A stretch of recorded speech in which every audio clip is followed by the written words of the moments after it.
right, we're back today. We've got somebody in the house today. We got Alexander Brown. He is a producer, musician, creative force in the business, signed to Strange Famous Records. How you doing today, brother? I'm good, man. How are you? I'm doing good. So I wanted to reach out because you're on, Strange Famous Records. That's Sage Francis's record label. How did you guys get into contact with each other? Um, I I've been a big fan of Sage since high school, so I've always listened to his music. Him, Alias, Ant from Atmosphere, all these people all pretty much inspired me to want to get into actual music production. I played guitar like all my life, in and out through skateboarding and everything. But they kind of like opened my eyes on like how hip hop could be, and they always had different kinds of beats that I was always really interested in. It didn't sound like everything else. So that's pretty much how I wanted to start producing. And then I went to school for audio engineering. And through that is when I learned production. Like, after I graduated, I didn't have anything to like practice mixing on. So I started making my own music and practicing mixing on that. And then I slowly got better and better and better. And I just kept at it. And then like, one day, a buddy of mine tweeted a SoundCloud link to Sage. It was like a beat that I made, and he DM'd me and was like, "Hey, do you think I could get that and maybe take it off SoundCloud, whatever?" And I'm like, yeah. So I gave it to him, and then we just kept talking, and then I kept making more beats, and then one day I made a beat and sent it to him. And then, like, as soon as I sent it to him, I was like, "Oh man, why did I send that beat to him? I didn't like that one. I didn't really like it." But then, like a week or so later, he turned that beat into Grace off of Copper Gone, and that like blew me away. Like it completely changed my whole perception of the beat, and I kind of understood it a little more. Yeah. And then we just kept in contact after Copper Gone and Grace, and I'm always sending him stuff, asking him what he thinks. And then for like a short amount of time, I kind of stopped producing. I kind of got discouraged through getting tinnitus. And, and then I kind of forced myself to start doing it again. And that's how I made the Alex Brown project. And I emailed it to him, and he was like, "Hey, man, I really like this. Like, do you think I could put it out through Strange Famous?" I'm like, "Yeah, sure." And then, that kind of jump started me again, and started like really hammering out beats. I made Glow Kid, and rest is kind of history. Yeah. And so going back to your childhood, when did you get first interested in music in general? Do you remember having that moment where you thought, I like this stuff? It was always in my life, like since I don't know, as early as I can remember, like 5 years old or so. My dad always listened to music. My dad loved like Black Sabbath and Pink Floyd and stuff like that. And he was always like, for Christmas, he would just get me CDs of music that he liked. So I would always listen to him stuff, and then like a lot of times like MTV, VH1, and stuff like that would be my babysitter, and that's. Oh, and I don't know if you remember this, the Box Music Channel. You remember that? Oh yeah. That was short-lived though. Yeah. Yeah. So like that specific channel really got me into hip hop music. Like I heard like Cream from Wu-Tang first there. I heard like The World Is Yours from Nas and a bunch of other stuff. And I just like really got obsessed with like the storytelling aspect of it, and like understanding like a different side to life. Yeah. So I just started buying CDs and all. Like I think my first hip hop album I bought was No Way Out from Bad Boy, Puff Oh Daddy, and yeah. Biggie and everything. Yeah, that was like my first one I bought. And then then Illmatic, and bunch of other stuff. I got a whole CD book at my So old shop. what was your first setup when you decided, well, I want to start making music? What kind of equipment were you working with, and what was your kind of strategy? Um, so the first equipment I had like a laptop that my school gave me, and my my Fender guitar, Nice. It's beautiful. and uh, a really cheap MIDI controller, and Logic Pro, and I just fiddled with that until I could figure out something with it. And um, and you did though. You yeah, cranked out some demos and stuff like that. yep, yeah. I kept making music, and I linked up with two dudes in Orlando. They went to the same school as I did, and we kind of like practiced with each other and made music with each other. Like they would rap, I would make the beats, and we just kept doing that for forever. And yeah, that's how I got into it What's with them. what's your go-to for instrumentation, whether or not you're looking for samples or you're actually trying to lay down something? What's some of your go-to instruments that you like hearing on beats? I like horns, piano. Um, I guess a lot of times I just search for like if I'm digging around in records, I'm just looking for something that like connects with how I'm feeling at the moment. Like if I'm going through something, I'll try and look for a record that um kind of symbolizes how what I'm going through at that moment, and then I'll just play with it until something comes out. Like a lot of times I'll chop it up and I pitch it down a lot. Hmm. And then I'll just play with it and see what happens, and then I'll add my own instruments to it, or like I'll look on another record and find like, okay, this sample doesn't have any horns, let me find a horn that's in the same key as this, Right.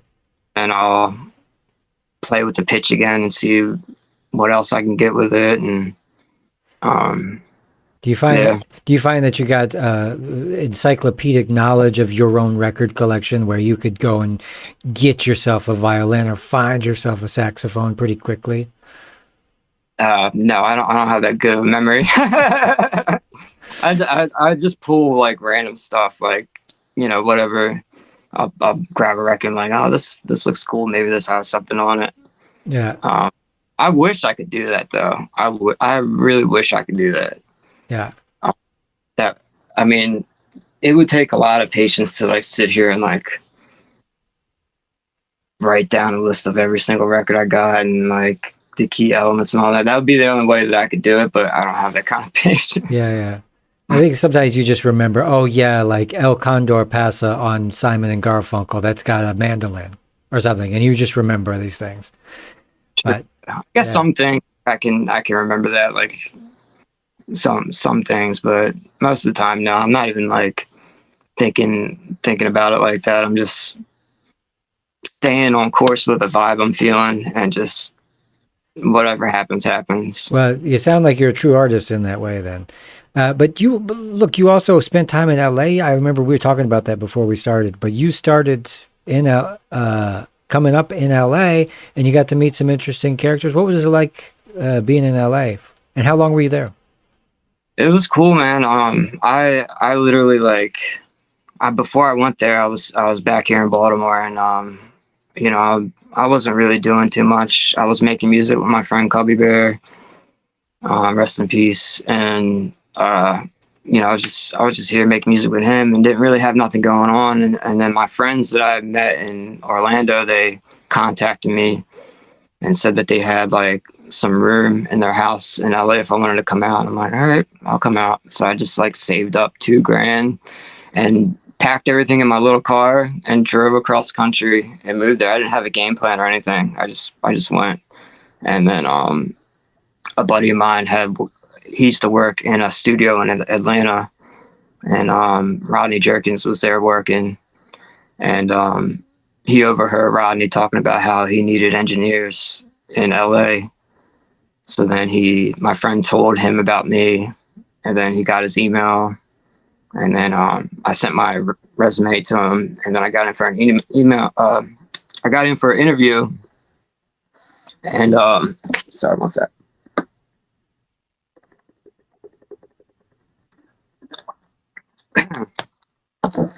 I got in for an interview, and I got the job to be an intern, and yeah, I interned with him for a while.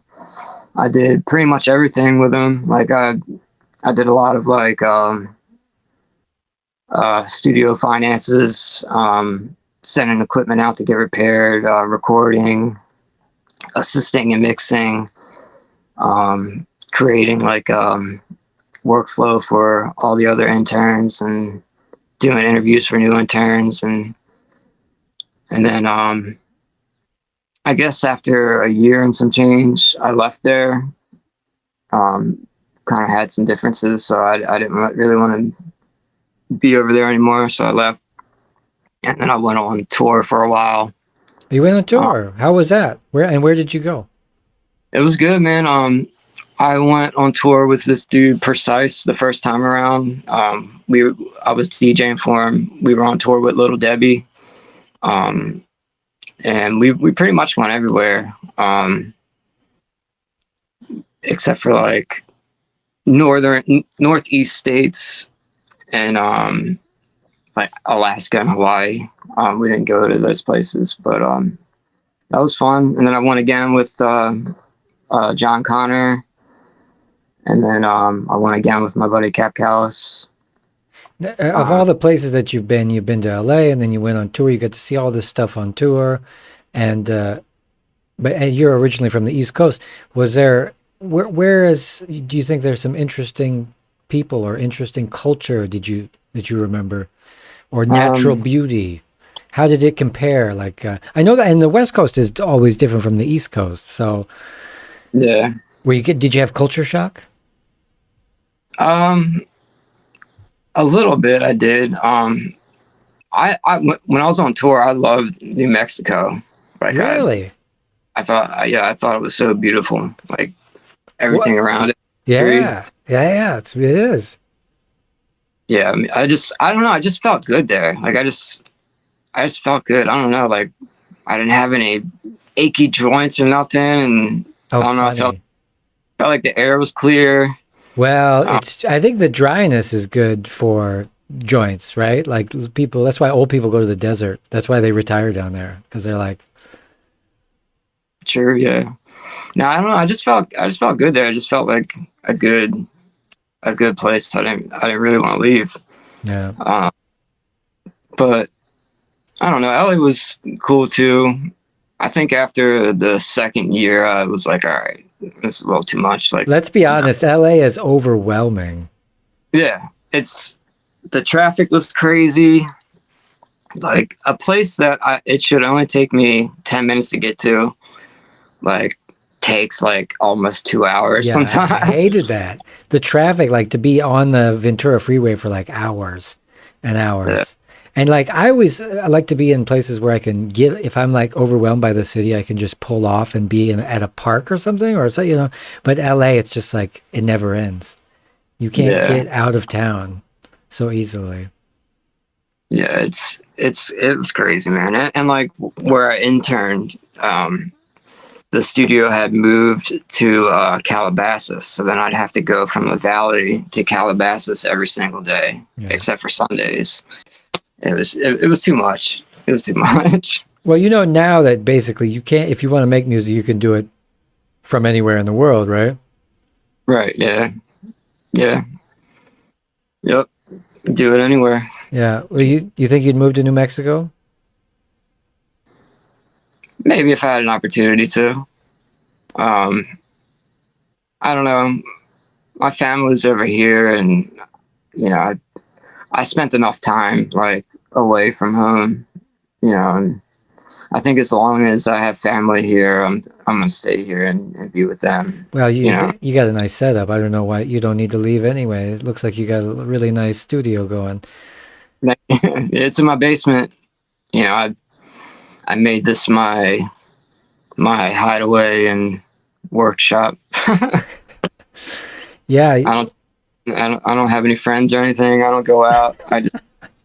I work my 2 jobs and then I come home in here. oh, you work 2 jobs as well. Yeah, yeah. Damn, dude, what are you doing? I'm a line cook, and I work at a little smoke shop. So yeah, I pretty much work every single day, unless if the smoke shop's pretty lenient on like when I want to have time to myself. I'll just say I want to have this week, and they'll be like, all right, cool, no worries.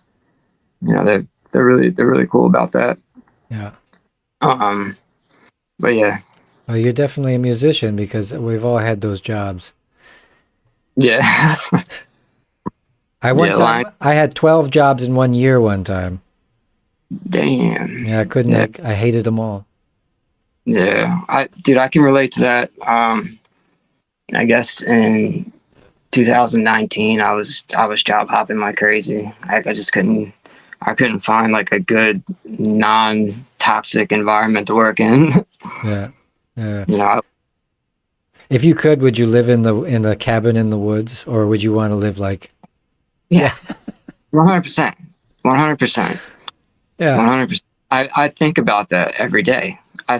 It's crazy you said that because I literally think about that every day. Like, well, humanity is at a really funny point right now, and it really seems like we're getting sick of each other, and everybody's feeling the same way. They say, "I wish I had a cabin in the woods as well."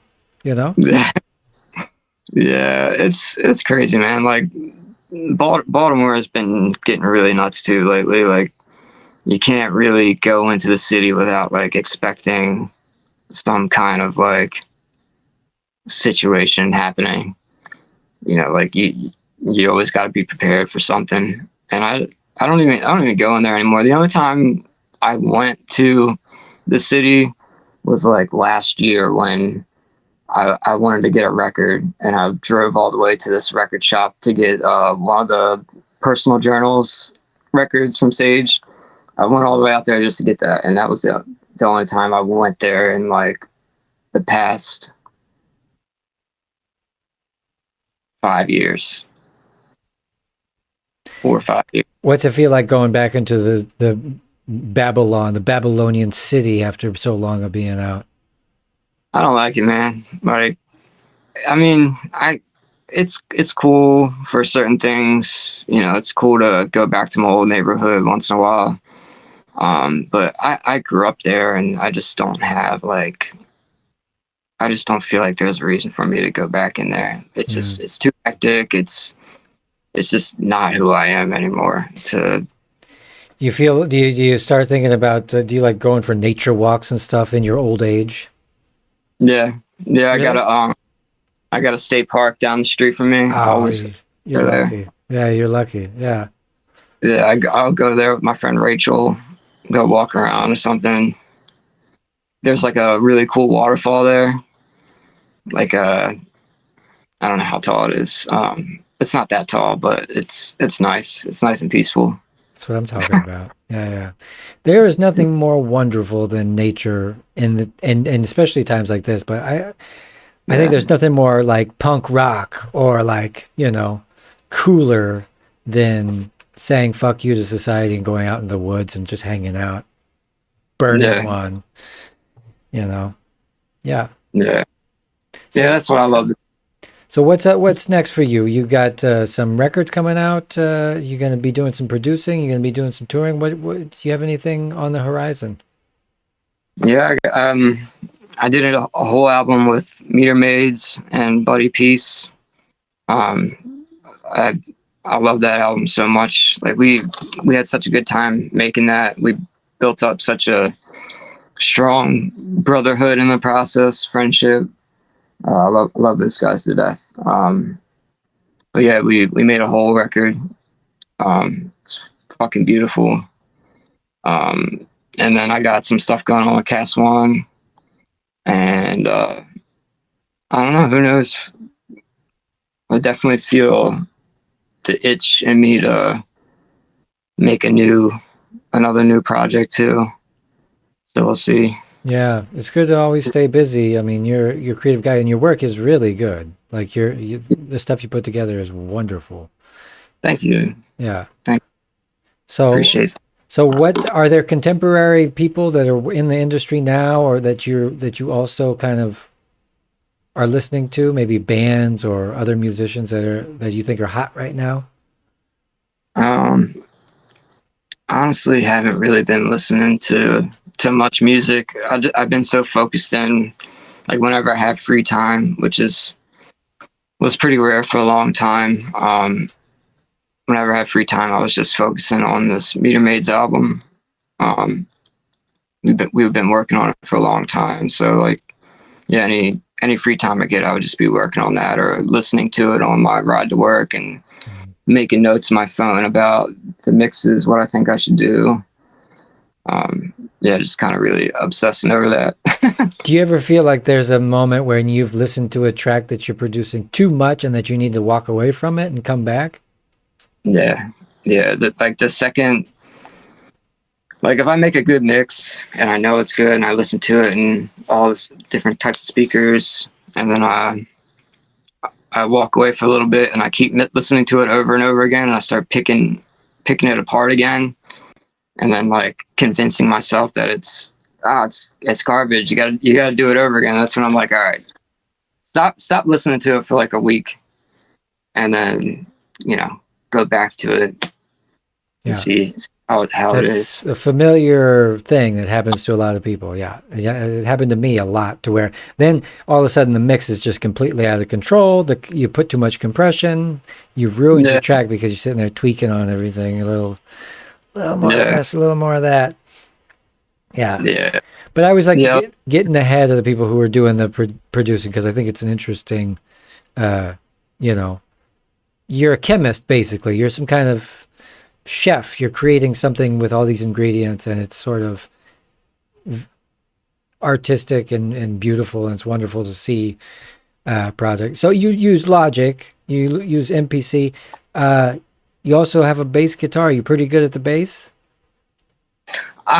No, like I'm good enough to where I can play the parts that I want to play.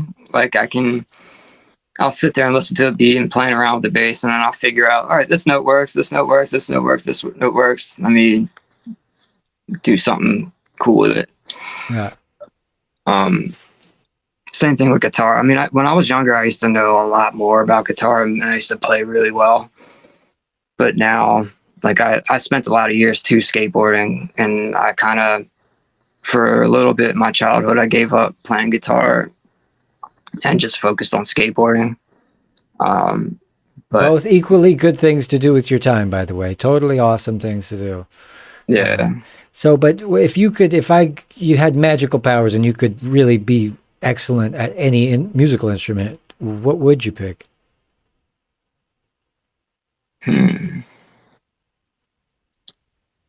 Probably, I'd want to be really, really good at playing piano, because then I could take what I know from playing piano and, use it for different types of MIDI instruments and make it sound like like if I know enough, like I know basic knowledge of like music theory and, how to build chords and stuff like that. But I can't play like a classically trained pianist or anything like that. Like I wish I could be able to do that. Would you do classical or would you do jazz? What would you prefer? Why not both? Probably jazz, but I would like to do both. Yeah. But I like jazz type samples a lot too. So like, yeah. Did you ever hear that Guru's Jazzmatazz album? That was like groundbreaking when it came out. And then since then, there's been all this, like now I can just go type in jazz beats on YouTube, and there's just this endless supply of really nice kind of down tempo shit. Yeah, I know. I always look that up. Like, you know, when I'm just chilling and don't really want to listen to any of my own stuff, I'll go on YouTube and listen to that stuff. Yeah, yeah, Kind of get inspiration once in a while. yeah. You gotta stay inspired, man. Keep your gas tank full. Yeah. Keep your eye on the prize. Well, look, come back anytime when the album comes out, or if you anytime you want to talk, man. I'm here. I'm open to talk to anybody. You're a nice guy. You're a hell of a talented human being. Thank you, dude. Wonderful to talk to as well. Yeah, man. It's been a pleasure talking to you. Well, let's cut it off to everybody out there, and then we'll chat afterwards. What do you say? Sounds good. All right, everybody. Alexander Brown. He is going to be coming out with a new album with the Metermaids. We're going to be linking that in the description. Strange Famous Records. Sage Francis put me up to it, linked us together, and I'm just so grateful to get to speak with you, man. So, yeah, man. We'll see you next time, everybody. Bye.